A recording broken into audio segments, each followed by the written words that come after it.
All right, we're back with our maybe our hardest top 5 to choose So from so far, far. for sure. And what's gonna also be interesting is you're gonna have a playlist that you gotta put together for one MC Hammer. And I almost wanna give you a little bit of freedom to kind of some add some BNGB, Ha! Oaktown Oaktown 357. 357 What else? Who else is kind of, in close the to. Hammer universe. Yeah, yeah. Because and put old episodes of Hammerman in there. I don't know. Do something. Do All right, something. we'll do our top 5. This one will probably not take very long. No. I think mine will be a little eye-opening because like we mentioned on the 50 for 50 episode on Hammer, like, he definitely was in my, space a lot more because of growing up in the Bay Area than Sure. yours. Sure. So, let's kick it off. I'll go first. All right. So I'm gonna put "You Can't Touch This" at number 5. Now, if I didn't hear it 100,000 times in my lifetime, it's probably number 1. It is the number 1 song that people associate with him, but I just heard it so many times that sometimes I listen to it and I go, "Ah, do I wanna listen to this again?" So but I still want it to be on this list, so I put it at number 5. Okay. My number 5 is actually the first single from Please Hammer Don't Hurt Him, which was Help the Children. It's got a good message. It samples Mercy Mercy Me by Marvin Gaye. I How don't do you know. do that, by the way? I feel like with a lot of this stuff, Hammer like made the record first and then asked questions later. How does the saying go? Ask for forgiveness, not for permission. Mhm. And somehow it worked out for him. I don't know if it would work out that way for some rappers in the future. Yeah, not But so much. yeah, I mean, pretty much every song on this album except one is, or except two, are based around like very, very popular samples. Like if that album had been made even a year or two later, it would have cost 5 times more. Yeah, he wasn't being subtle about any of this either. Nope, nope, and it's not like Bomb Squad creative sampling where you're like, "What is that?" He was basically rapping over the instrumental of all of these Yeah. records. Alright, number 4 for me is "Do Not Pass Me By" from Too Legit to Quit. Okay. It is a fun song. Like, I'm sure that it's like a ripoff of, like, some famous gospel song that I'm not aware of, but it is a very fun song. The video is very fun, and this is the lane of he's appealing to people's parents with this song, I think, Yeah. rather than the teenagers who were into him at some point. Like, he's, like, appealing to, like, grandma and grandpa and parents and, that type of, thing, but I thought it was a successful song because 'cause you're like, "Okay, this is kind of the blueprint of the first album," and he was able to get another one in that worked in that same way. Right. And when as you say that, uh, like an important thing to remember here is that Hammer was a little bit older. So Too Legit came out in 91. Hammer is 29, I think, at this point. So like he's sort of And he appealing wore to he wore his age. glasses, man. My man wore He did glasses. wear, I mean, he wore like nice Cazelle glasses, but he still wore glasses. Yeah. So, I think just the knowledge that he was a little bit older, I keep thinking of the Ella line, my old gym teacher ain't supposed to rap. Um, and you can see like how he was sort of maybe going for an older audience than his contemporaries who were all a few years younger were going for. My number 4 is Pump It Up.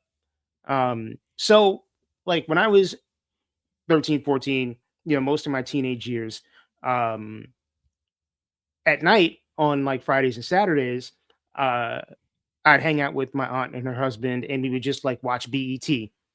Um, they had the only TV with cable in the house. They had a satellite dish actually. Mm. So, we would watch videos, and BET jumped on an MC Hammer train fairly early.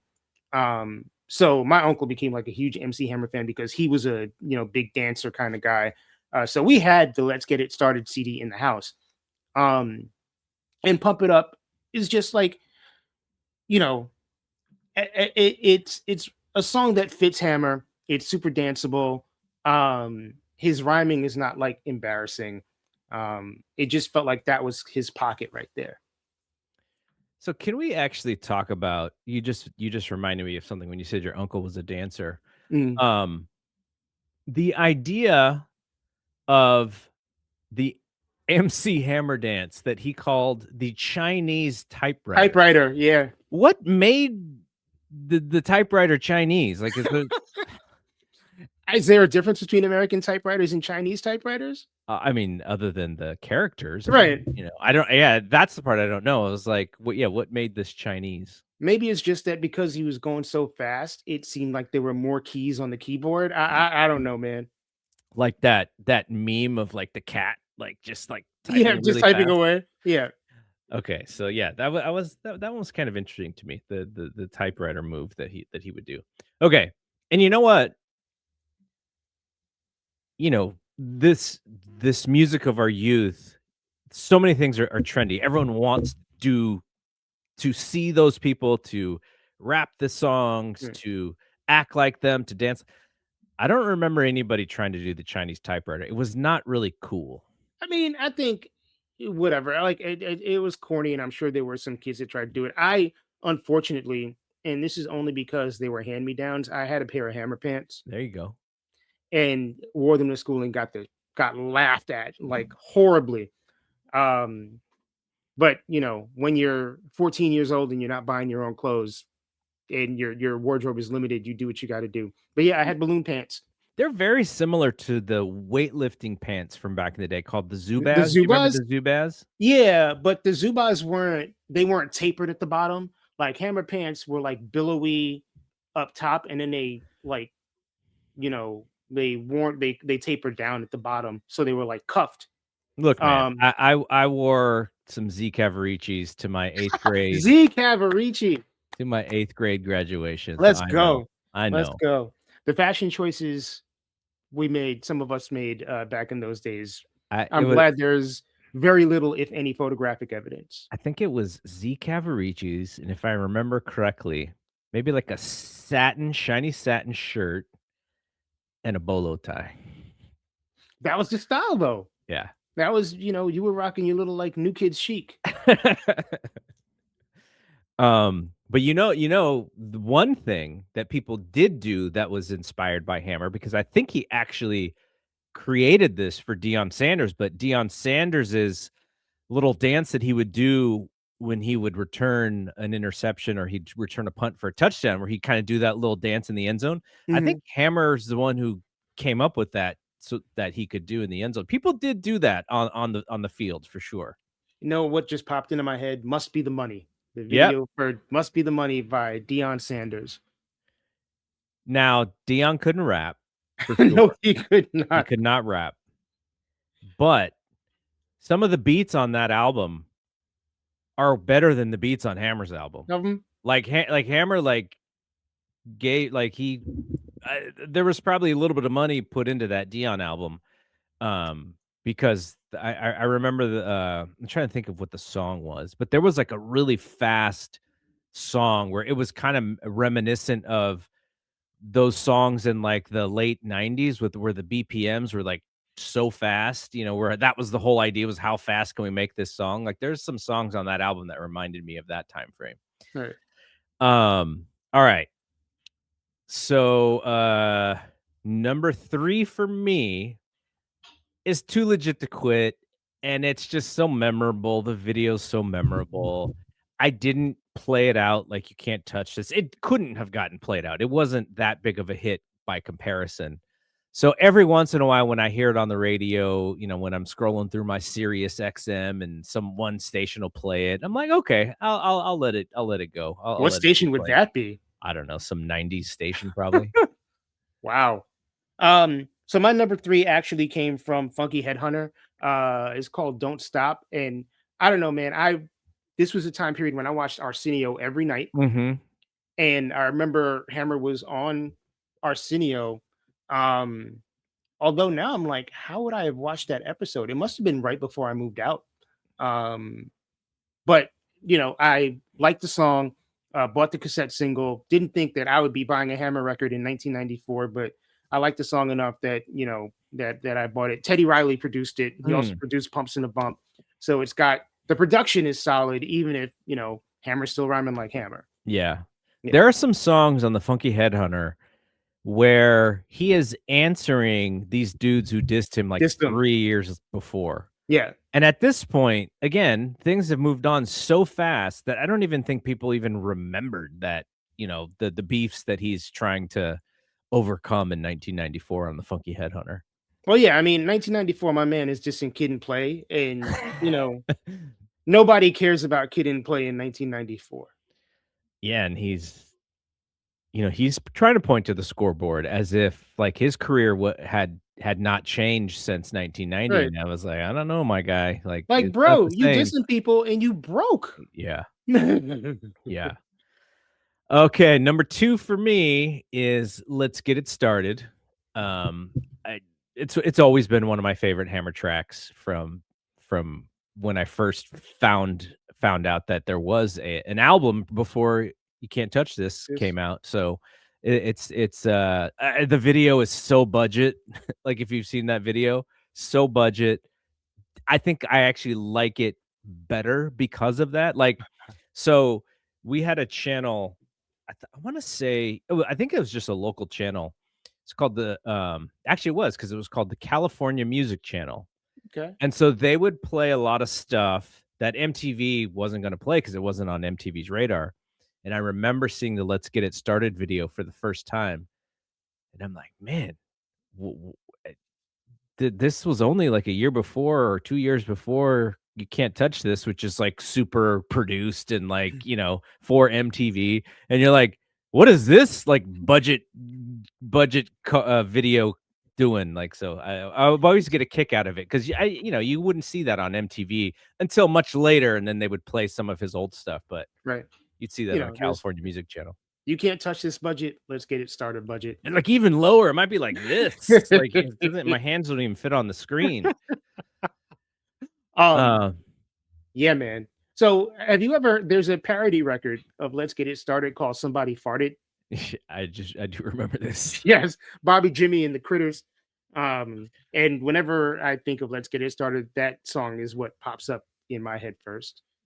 All right, what's Um, number 1 for you? Or number well, 2? my number two is You Can't Touch This. I just Same. because it is part of like history at this point. Um, one of those songs, and I said this in a bunch of episodes in the past, where it's like you don't really like the song, but you still know every single word. Mhm. And you Um, still know exactly when to do to stop, drop, say hammer stop, time. hammer time. Yeah, Yeah, you know man. it. All right, my number 1 is also from the Funky Headhunter, Okay. and this was me holding on as tightly as possible to the idea of hammer, and, it's all good, and it's a little bit of a bop, like, Yeah. you can nod your head to it. And it's like a lightweight, passive aggressive, like, "This stuff doesn't bother me, but it still bothers me, and I'm gonna rap about it," but it's not Right. hard enough to actually really be like a diss track. It's like, I'm gonna get a couple of shots in here, but I'm still not, I'm not gonna show that I'm fully upset about all of this stuff that's been talked about me in the past.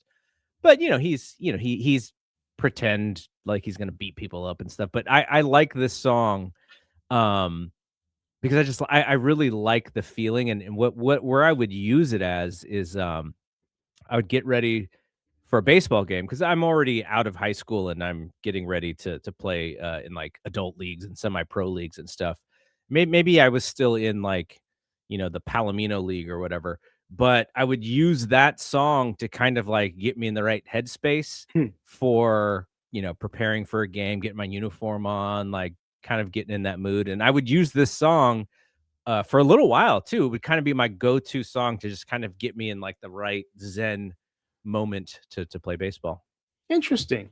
Yeah, I can see that. But the point you make is funny. It's like he's so unbothered that he's going to make a record about how unbothered he is. Yeah. But it's not the worst fake diss track on the album. There Right. are a couple of others where you're like, "Okay, like, why did you" like, if you weren't gonna go full in, why like, you can't be holier than thou and then still do that, right? Because Right. that's what he's trying to present is like, "I'm better than this stuff, but I'm gonna give like a little Right. bit of a side dig, and you don't do it good enough so it doesn't stick, and people just think it's corny. Corny, exactly. So my number one is "Turn This Mother Out." Yeah, I it's love a the great song. song. I love the video. It was really interesting being in New York and be like, why is this dude like dissing New York? Like, is this the beginning of the East Coast West Coast thing? We don't know. Yeah. But it's no, no hard feelings. It's still a bop. If I like again, I don't go back to the MC Hammer well and listen to his music on a regular basis. But if I was to think of an MC Hammer song that I would play with no hesitation, that would be first on the list. Is that just the intro track on the album?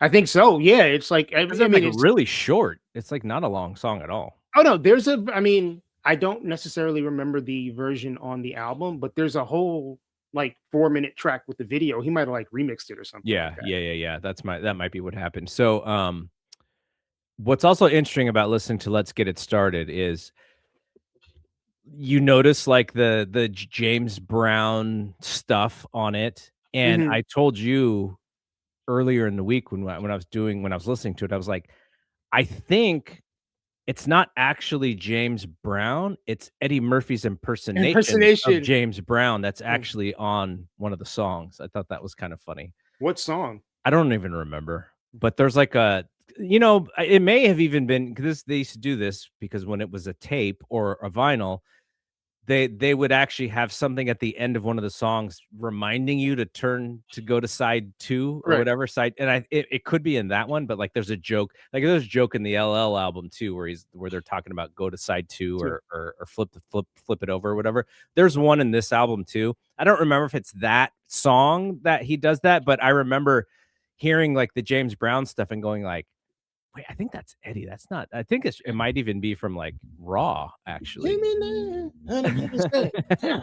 Yeah, I think I like it, and then the yeah, and then laughing like James or whatever I think is what it is. So, um, yeah, so the other thing about Let's Get It Started is you can really hear the low budgetness, which makes Mhm. it a little bit grimier, right? Like it's a Right. little you're like, okay, this isn't super glossy. This is he's still doing a lot of the same things with the samples and stuff, but the the Please Hammer Don't Hurt 'Em album is very deliberate. It's so deliberate, and this one not quite as deliberate. And then I really like. I was telling you like one of my favorite songs that I on the edge of my top 5 is actually a song where Hammer doesn't say anything except for they They put put me me in in the the mix. mix. That's it. But as like a I'm sure for him like this is an opportunity in his concert to just dance and not have to worry about having a microphone. And I'm sure they would just have like a dance number where he's just dancing his ass off and dancing hard. And then you just have they put me in the mix, his own voice in there. Right. But I gotta say, I mean, Hammer's cardio game must have been crazy. and he didn't even look like he was in shape because people used to make fun of him because they thought he was fat. Hammer? Yeah. And the if you watch the You Can't Touch This video, he looks kind of chubby in that video Really? compared to how he would look later. I always thought Hammer was pretty cut up. I think he would show when he felt cut up, he definitely showed it Yeah. off because he would wear the suspenders with no shirt With no on. shirt. Yeah. But the You Can't Touch This video, he's a little softer for sure. Yeah, You gotta could look even that see up it in again. his face. It's a little chunkier face. Interesting. All right, that is it. We got through Hammer Week. I'm gonna try to put a playlist together. We'll see how that works out. I so just a little bit of a kind of future thing here is I told Mike because we had done a couple of 50 for 50s where like the discography's long and I'm trying to listen to as much as humanly possible. And I was like, let's do one where I don't have to listen to much. And so this was that. But we are gonna do a Beastie Boys episode, and I am listening to the Beastie Boys album. I mean the Beastie Boys Just audiobook, which okay. is fantastic, Yeah, but it's there's excellent. it's taken me a little while to get through it. And then we want to do a Mariah episode, but I want to re-listen to Mariah's audiobook before we do that. And then we want to do a Billy Joel episode, but there's that documentary that I want to Documentary. watch. Yeah. So I'm pushing those out a little bit until I can get caught up on some of that stuff. But sooner than later, hopefully. At least the Beastie Boys one will be sooner than later because I'm Yeah. about halfway through the book. But that's a fun one because I actually Yeah, have and this. and that audiobook, I mean, I have the book, but that's I have something you I want to have savor. 3 different versions of that. Damn. I have the book, I have the audiobook, and I have it on Kindle. Wow. Okay. That's It's because I wanted the book because it's such a cool looking physical book. yeah. But then I bought it on Kindle because like I like reading everything on my iPad or my phone. And then I was like, you know what? I heard so many great things about this audiobook. Let me just get the Just get the audiobook audiobook. and that'll be the way that because it's like Maya Rudolph is like reading a chapter in Mhm. the audiobook and Yeah, like I it's really heard that cool the way they did it. the guest appearances are pretty crazy. And I try and listen in like 1.5 speed because a lot of audiobooks are read at like a really slow pace. And so that extends it. And sometimes these audiobooks are like 20 hours long. And so I speed it up at a 1.5 pace, which is hilarious when Rosie Perez starts talking Oh god, my ears are ringing. because she's a speaker in that book too. All right, so that is it from here. We'll be back next week. For Mike, I am Double G. See you when we see you. Peace Peace. out.